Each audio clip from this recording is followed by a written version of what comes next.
Ito yung mga kapag nanalong senador would most definitely vote to acquit Vice President Sara Duterte sa mga charges na inihain sa kanya ng 240 miyembro ng House of Representatives.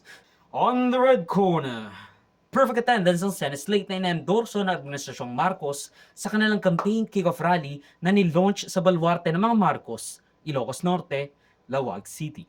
Wala sa kanila ang may bahid ng dugo dahil sa tukhang.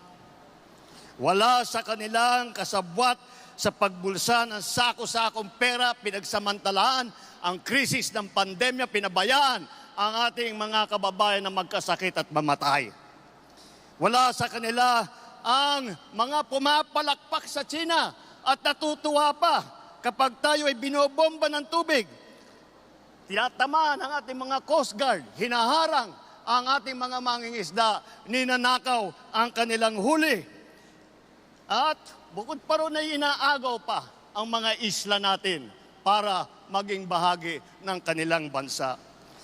Wala po sa kanila ang tilang sakristan ng isang bulaang propeta na nasasakdal dahil sa pagyurak sa ating kabataan at sa ating kababaihan.